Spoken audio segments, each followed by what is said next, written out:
The only thing that we're interested in is putting money in your wallet. If you want to bet the fights, if you want to have a little bit of action, you are in the right place with my partner, Ian Parker. I am Brett Okamoto. We're ready to rock between our parlays, our props, our straight picks. It's time to make money. Let's go.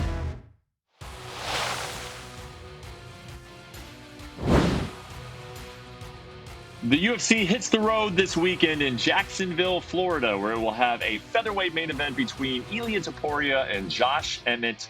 It's going down right there at the VyStar Veterans Memorial Arena. And it is a 5-rounder on big ABC card for the UFC this Saturday. And again, a featherweight main event that I'm excited to talk about. Excited to talk about every fight on this card from, as always, a gambling perspective. It is your friends, Brett Okamoto and Ian Parker, to give you all of the gambling advice for this ABC card. We're on big ABC, and we're going to be talking about all of that, Ian. But first, let's take a look back at the Apex card last weekend, Saturday. Marvin Vettori, Jared Cannonier. Big win for Cannonier. Unfortunately, we were on the other side. How else did we do on our bets? You know what, Brett? I want to give credit to Jared Cannonier. He went from someone in the Israel Adesanya fight that didn't throw much. Now he's landing the most significant strikes in middleweight history. So kudos to him. Christian Duncan, I don't know what the heck that was, fighting backwards. He gave Armin Petrosyan that fight. That's not the Christian Duncan I've seen, so that was really disappointing. Manuel Torres with that elbow was ridiculous. Zalgas will get another chance this week. Man, I didn't know if there was an over-under, if he would even fight. This is the third cancellation. Ronnie Lawrence, there is a chance we got bailed out on that one transparently. Then Paulo Bukauskas, over 2.5.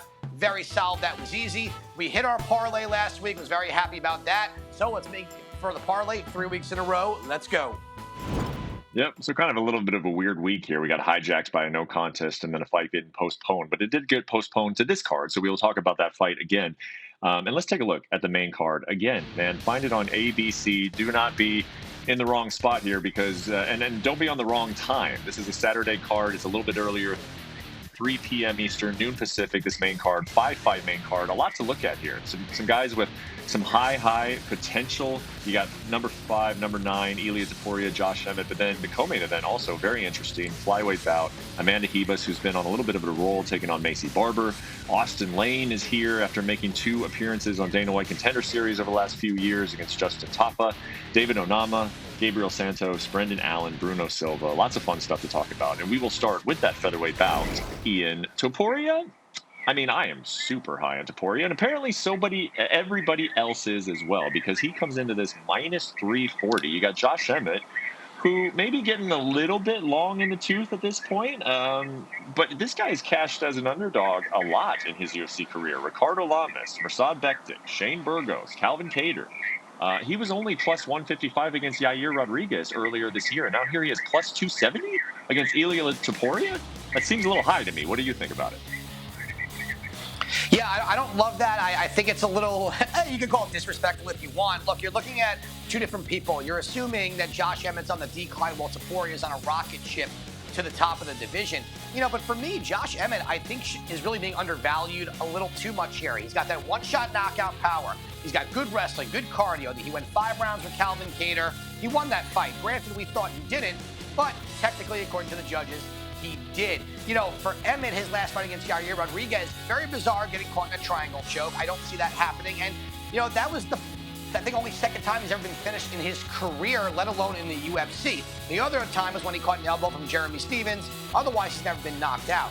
He is fighting someone in Topuria where Topuria's never gone 5 rounds. So Emmett may have the experience there, may want to try to drag this out to deep waters.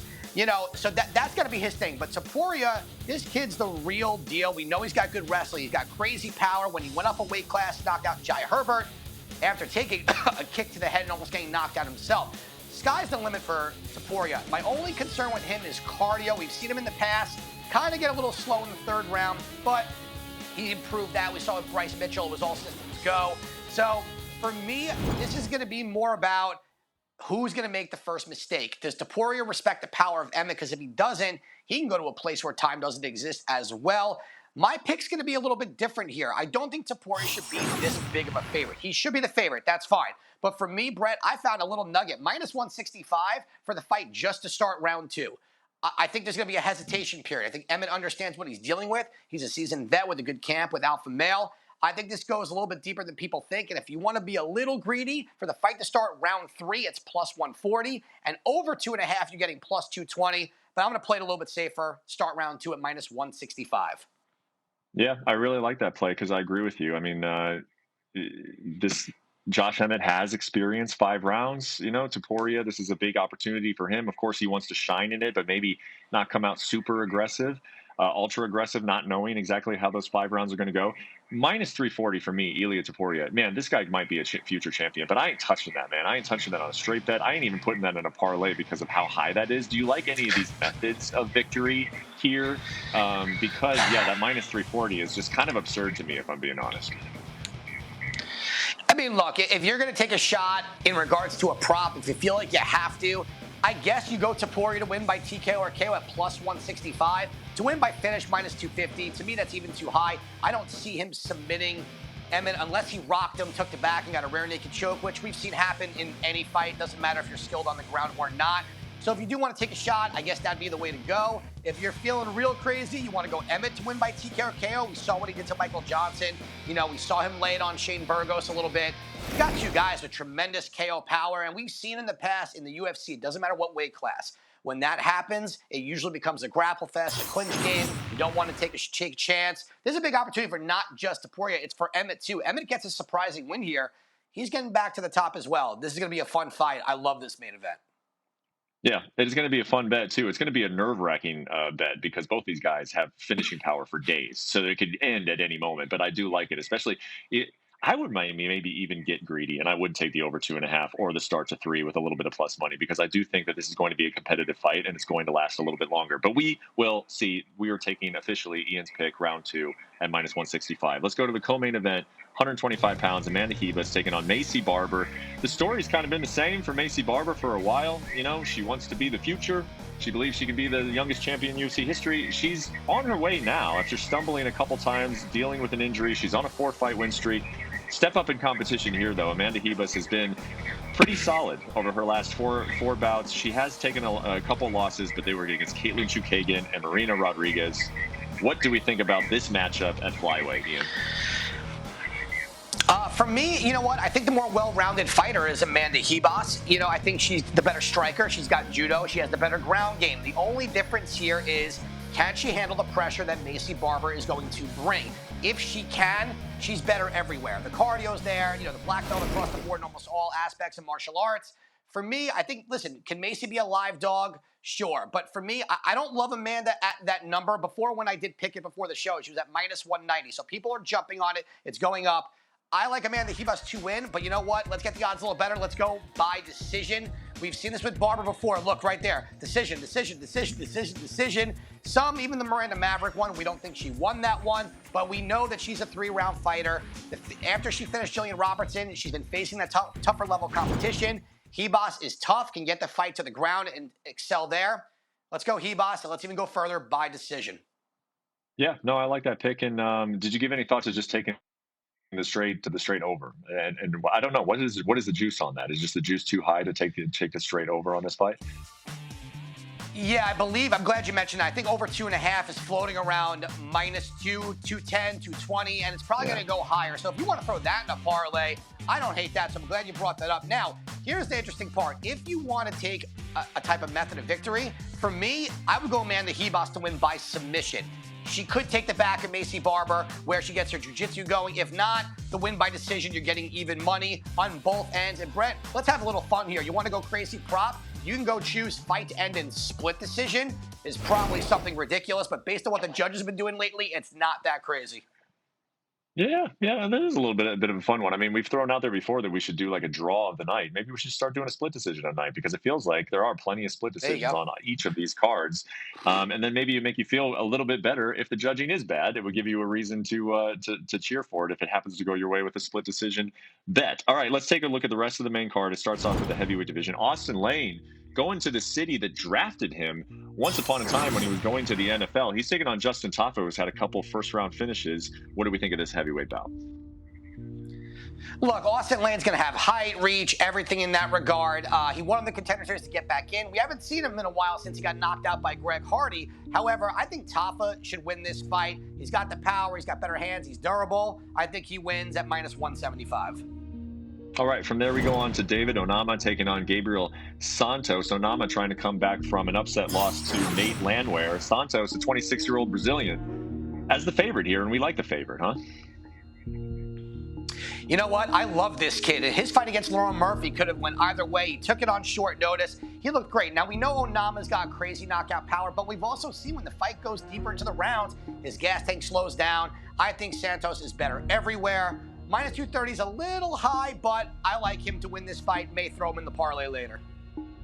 And to round out this card on ABC, I'm not surprised that they're kicking off with this one. It should be an action bout. It's Brendan Allen taking on Bruno Silva. What happens in this one, Ian?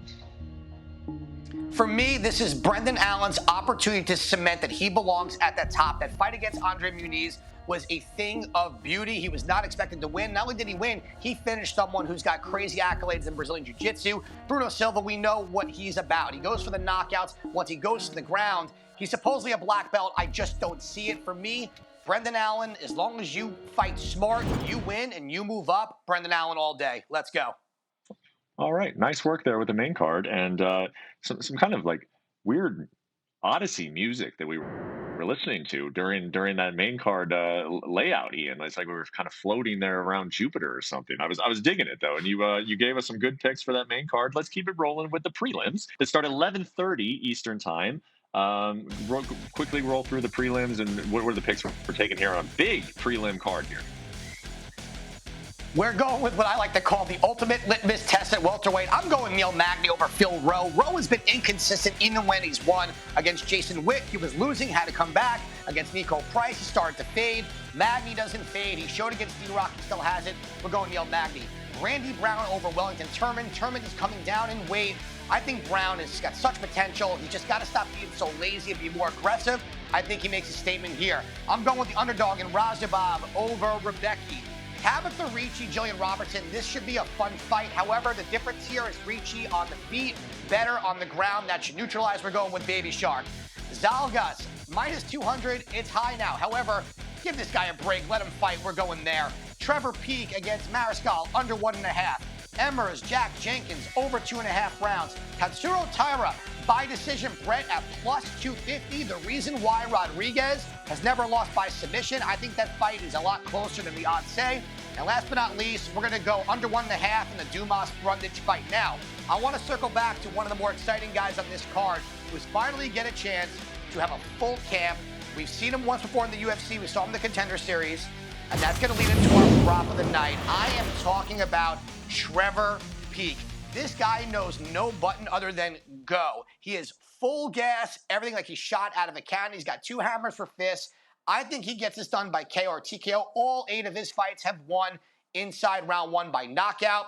He's fighting someone who also likes to stand and bang. For me, Peek, even at minus 110 is a fun pick, but we're going to get plus odds. I think he gets it done by knockout or TKO.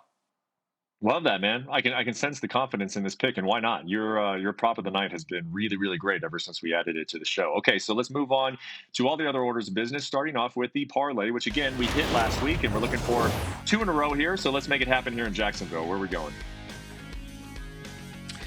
You got it. So I'm going to start off with Ilia Topuria here. This is an opportunity to get some value into the parlay without having to worry about a prop. I do think the body shots are going to really add up on Emmett. So we're going to go him.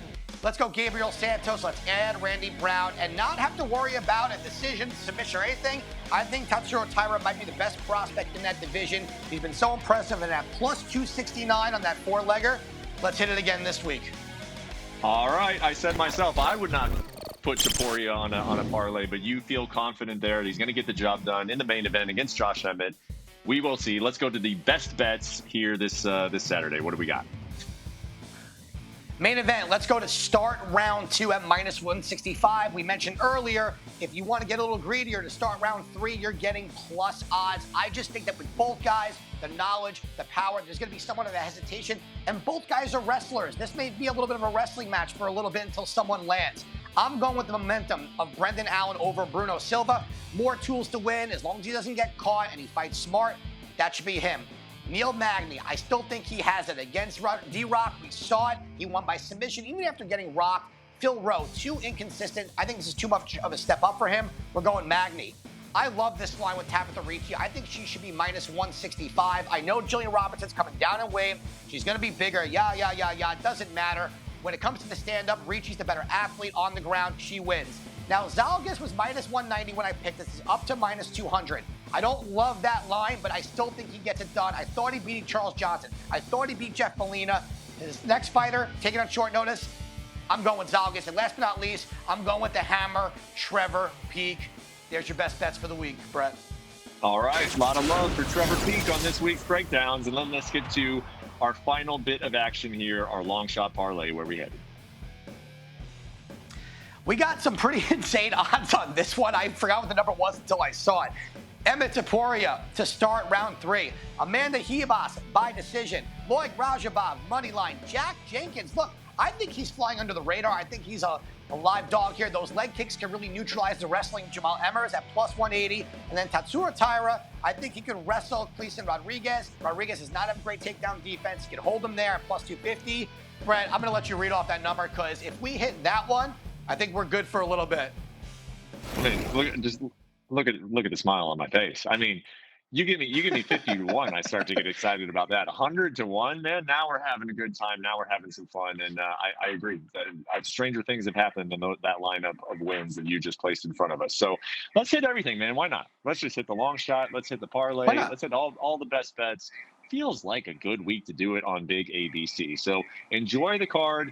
Make all those bets because I feel a sweep coming at 100 to 1 long shot parlay, and then we'll come back and celebrate and talk about the next one back here on UFC Best Bets. Thanks for sticking with us, and we'll see you next week. Have a good weekend.